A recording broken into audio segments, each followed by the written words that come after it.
Hello. I am in my garden. I am waiting for Paul to get ready because we're leaving, going to the other house.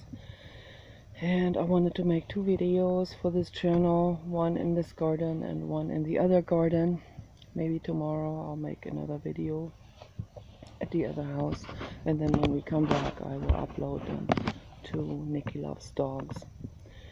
So I wanted to make a video about hallucinogenic substances. I am not someone who tried those standard known substances and I'll tell you why. Because when I was 13, I watched a documentary film way back in Germany at my parents' home condo, and there was this teenage girl who had been taking LSD. So that was still into that era of LSD and the boomer people. I'm Generation X, but just barely. But you know, the boomer people, the boomer teenagers at that time, they were older than us, and I'm so glad that I'm not a boomer. But you know, they were our either role models or anti-role models. And so there were several girls that were teaching by adverse example, and they were helping us tremendously, and we really owe them a lot of respect for that. So there was this documentary film about a teenage girl who had been lured into LSD, and what happened to her is she just fell into a horrific permanent psychosis. She had to be hospitalized, and I don't know what happened to her later on. They said in the documentary film that she was hospitalized for many years and never came out, and maybe she never recovered and got out of that clinic. And in Germany, they don't release people when they're in need of help, so they don't put them on the streets like in the United States. They don't fall through some kind of social grid. But it might happen now with the advent of Muslim refugees taking over the government. Then your welfare that you have so generously, particularly for those people that come in, it's gonna go down the drain. But you know, that's your problem, your Stockholm syndrome problem. That's not my problem. I'm not there anymore, and I'm not going back. So I like this country a lot better, and I hope that Joe Biden and Kamala Harris are not gonna tear this country down. I'm very worried about this. This is real scary. So, but Donald Trump is for sure gonna win the next election when he runs with Ivanka as vice president. They're gonna make it for sure, and I give them my full support, and I will wear the Donald Trump t-shirts all the time in my videos, in public too. So I've already gotten some really mean, confused stares. So, but you know, here it's still relatively safe. You know, if there are some Stockholmers here, some white Stockholmers that are looking funny, you know, they're like, "You politically incorrect, how dare you?" That's, you know, those kind of people that come here from LA and San Francisco that are totally unbelievably indoctrinated by the liberal pseudo cool community. So, but you know, anywhere near the big city, I would not wear the Donald Trump t-shirt. I know better than that. So, not even in the van when we're driving through like Medford or something. Better not wear that, because that will end up in road rage.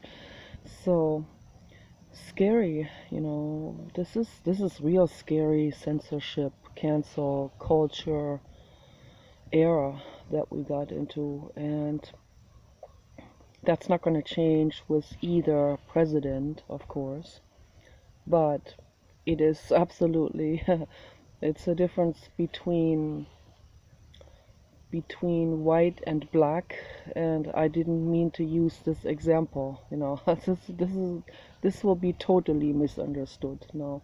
So it's a difference between night and day. It's a difference between two polar opposite extremes, between Joe Biden and Donald Trump. I mean, it's obviously in our faces. So for anyone who has paid any attention to this, to what's going on. So Donald Trump, the accomplishments are, I mean, the list is endless, really. He got nominated for a World Peace Prize by several countries already that have unanimously voted on that, but it's not going to happen because then the other countries, they'll get mad and they'll say, we are not dealing with you anymore. And they're putting all of this onto the race card and onto this right versus left, and they put everything onto like white supremacist cards and stuff like this, when this has nothing to do with any of that. Okay, I mean, in terms of Donald Trump or Joe Biden. Joe Biden is only about corruption, and he's demented. Okay, so and his son is a drug addict, and they're about taking money, and they do anything for money. Okay, so that's what's wrong with them. Donald Trump is not about a political agenda or some kind of ideological agenda either, okay? But he comes from compassion, okay? And he doesn't take bribe money. He has his own money, okay? He's a real genius businessman, okay? And he has compassion, how anyone can say, I've heard that so many times, also way in the past, people bashing Donald Trump already, jealous people and all kinds of people that are trying to slander him, and saying that he's the opposite of Mother Teresa and those kind of things. No, they're not. this this is not such an extreme polarization there. There's so much more going on in there. And so now I'm going into politics. Now I'm going into all of this. I wanted to talk about hallucinogenic drugs. Anyway, I was very shocked when I saw that documentary film, and I thought the same thing is going to happen to me. I'm going to end up in the psychiatric ward for the rest of my life. I will never touch those substances ever, or any of those hallucinogenic drugs. So, but then in 2013 I came across Pieris japonica. This grows in our garden. It is a Japanese decorating plant. Okay, japonica means from Japan. So Pieris is that beautiful name of the blue god plant, and I nicknamed it Pierre Jardin, Pierre from the garden. So, and Pierre from the garden taught me something very, very important. That's a teacher plant. And the blue god, it's a long story, I'll try to wrap it up because I told that story so many times already. So I was suicidal, as I've been so many times in my life, and it was very rough, and I had Kenny, and I didn't want to leave Kenny, and yet I was kind of like, okay, I'm just gonna cut some plants, and I don't know what they are, and I'm just gonna cook them. I'm just gonna make a concoction, and I'm gonna drink this real strong concoction, more than tea. It's like a brew almost, so a witch brew, sort of, if you want to call it that. And I just put everything in there, loads of Pieris japonica, and even though I thought this looks like oleander, and I better put it in because, sort of like a Russian roulette, whatever happens, I'm gonna flow with it. That's my philosophy anyway. And so I cooked that together with blueberry leaves of different types. And I drank that, and I was sewing something in the living room, and suddenly I got like really drunk, and I was like, okay. Suddenly I see a sun in the middle of the living room. A flickering sun, like that sun that Henry Rollins has on his back. Sort of like that, that symbol of, the door to perception. And in the middle of the sun there was this light, and then it changed colors, and then the blue god eye, rectangular cubic blue god eye that I always paint, appeared in the middle of that sun. And a neuroscientist will say, well, that's your brain, manifesting this, and because you have been painting that, so it will naturally come up like this, and the brain does it. Yes, the brain does it, but there's much more to that than just the brain doing it. So there's an interaction between the brain and the outside environment, and that's what people seem to not understand.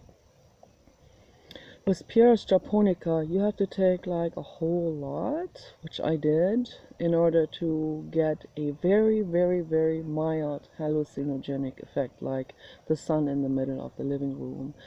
A very, very peaceful apparition, okay? Not a scary thing, it's just this one sun that showed itself with the flickering edges of,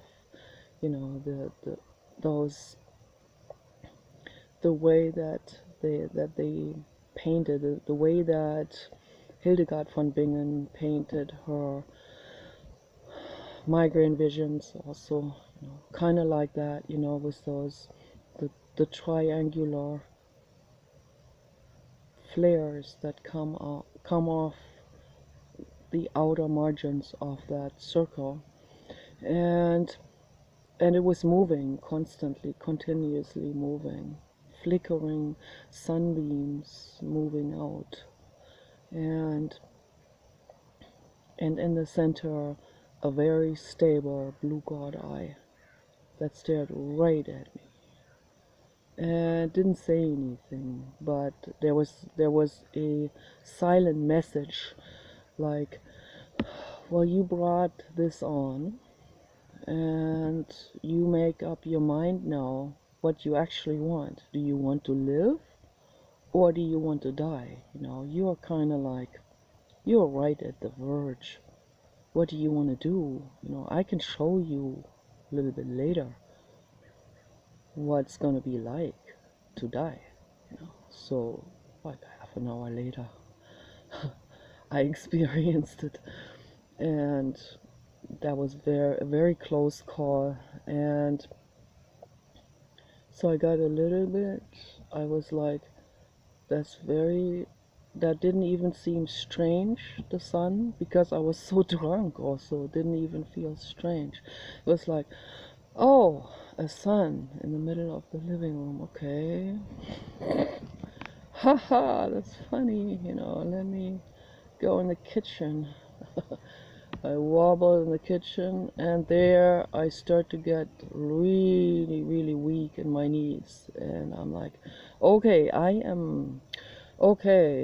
my heart rate is slowing down. I'm going to sink down to the ground. And I called for Paul, please help. And I don't even know where he was, but he came running over, and he tried to support me. He weighs like half as much as I do, and sort of helped me, held under my shoulder, tried to help me drag myself to the recliner chair.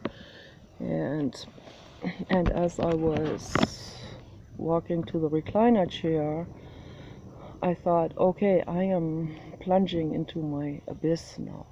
This is an abyss. This is a complete pitch black abyss that I'm plunging into, and I will not be breathing anymore, and it is unimaginably scary. And the blue god said, you need to make up your mind. What do you want to do? Do you want to live or do you want to die? It's up to you, but you have to make up your mind on it.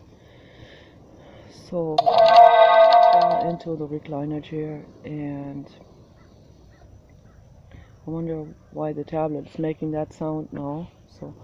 And then when I sank into the recliner chair, I completely fell unconscious. And Paul got really, really, really frightened, and he was shaking my shoulders over and over and over. Nikki, Nikki, Nikki, get up, wake up, wake up. And then I came back to consciousness off and on. And then I said to him, go in the kitchen, get me Dr. Schultz's intestinal formula number 2, the charcoal capsules, and get me a glass of water. And I went in and out of consciousness, and something inside of me wanted to stay alive. And that makes me cry, because my body wants to live. So my body wants to live. My body wants to be a mother. My body wants all of that. My body says, I'm ready. I want all of that. All. And I want to be loved and all of that. And my mind, my ego, my trauma says the world is fucked up. Never have a child, never put a child into this world, and you can't trust any man. They're all too fucked up, and there is no such thing as a monogamous relationship. They play their games because they're so messed up, and they don't know what they're doing to the other person, but still, this is painful, all of that. And so that's what my pain is telling me, that life is just too painful to experience it. And the blue god said, but you need to make up your mind, and what he wants me to do is he wants me to live, because my body is attuned to the blue god. And so I took the charcoal pills, I swallowed them down, and just in the nick of time, they absorbed enough of that alkaloid from the plant. But then I ended up in the bathroom throwing up and having diarrhea at the same time, and it was all so horrific, and it wasn't stopping. And Paul was there, totally helpless, and he said, oh, what are we going to do now? And I said, this isn't stopping. You're going to have to call an ambulance. So they came, and I couldn't get up anymore. I was just, there's no way I could walk out there. My whole body was just so heavy. I just could not stand up. And there were like 3 real fat people. And obviously that was just fat, they're not muscle, so they couldn't help me up either. It was really, really ridiculous, the whole thing. And they had to put me onto a stretcher, and they're like, I don't know how many, they had to get more people to help them, because these fat people weren't strong enough to carry me, because I weighed 220, and I could have been 230. I could be 230 right now. I haven't even checked lately. I'm probably 230. So, but I have the feeling because my clothes don't fit anymore. So, yeah, I ended up in the ICU, and they wanted to give me caffeine shots, and I was conscious enough there to fight them with that. I said, I never put caffeine into my body. Okay, please don't do that. I was like, what are you doing there? What's that needle for? You know, I will not put caffeine into my body. And then my heart rate stabilized a little bit to 50, which is like super low. And the people in there, their heart rate was way over 100, and they were like, oh, I'm jealous of this heart rate of 50. And I thought, well, that's not my normal heart rate either. You know, my normal heart rate is like 500. No, I'm just kidding, but it's like way off the charts, you know. So, but then in the ICU, it took me about an hour to recover until I was able to put my shoes on and very, very slowly walk out into the front room where the doctor came out to talk to me, saying, and he already, the way he was talking, he assumed it was a suicide attempt, and he said, you should stay here, you should get. I said, no, I'm